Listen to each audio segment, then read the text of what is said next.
Halo semua, halo ASN, selamat datang kembali di channel ini. Video kali ini kita membahas terkait dengan kekhawatiran para tenaga honorer terkait dengan kebijakan pengangkatan mereka menjadi P3K per waktu. Banyak yang menilai bahwa kebijakan P3K per waktu ini tidak memiliki kepastian, terutama kepastian masa kerja sebagai P3K per waktu, kemudian berapa lama P3K per waktu ini bisa diangkat menjadi P3K per waktu. Untuk informasi selengkapnya diikuti sampai habis video ini. Tapi sebelum kita membahas hal itu, kepada rekan-rekan yang baru pertama kali menemukan channel ini, silakan tekan tombol subscribe dan nyalakan tombol lonceng untuk terus mendapatkan informasi terbaru seputar kebijakan pengangkatan honorer menjadi P3K.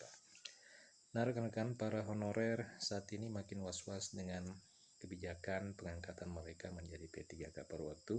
Itu lantaran tidak adanya batas waktu P3K per waktu ini. Dengan tidak adanya batasan waktu berapa tahun honorer ini akan diangkat menjadi P3K per waktu, maka dikhawatirkan para honorer kategori 2 maupun honorer yang telah terdata di database BKN yang diangkat menjadi P3K per waktu itu akan terparkir hingga dengan batas usia pensiun.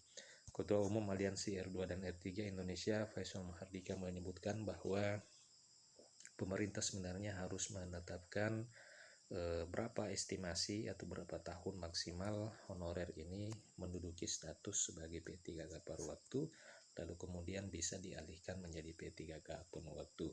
Ini agar honorer kategori 2 maupun honorer yang telah terdata di database BKN yang diparkir sementara di P3K per waktu bisa juga menikmati rasanya menjadi ASN P3K penuh waktu.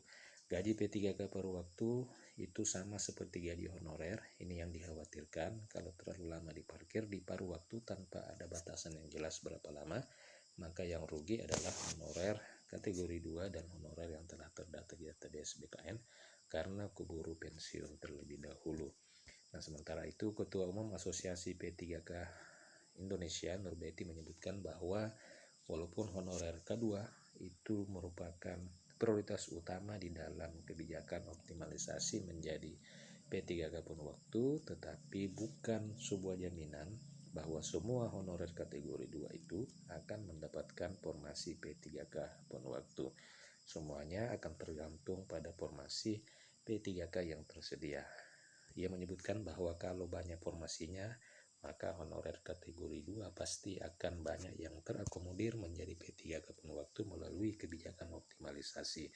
Nah, kalau sedikit, maka secara otomatis mereka ini, honorer kedua ini akan dialihkan kepada P3K paruh waktu. Masalahnya, sampai saat ini tidak ada aturan yang jelas pemerintah mengenai berapa lama sebenarnya P3K paruh waktu ini bisa dialihkan dan diangkat menjadi P3K penuh waktu.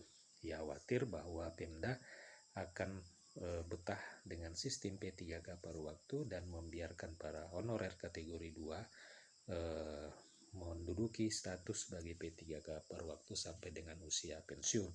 Apalagi jumlah gaji dari P3K paruh waktu itu mengikuti standar atau jumlah gaji yang diterima para tenaga honorer selama ini. Nah, tentu hal ini sebenarnya tidak akan memberatkan pemerintah daerah. Nah, inilah yang menjadi kekhawatiran rekan-rekan sekalian, jangan sampai honorer ini tetap statusnya menjadi P3K paruh waktu hingga dengan batas usia pensiun. Demikian rekan-rekan info kali ini. Jika ada tanggapan silahkan tuliskan di kolom komentar video ini. Terima kasih, sampai jumpa di video berikutnya.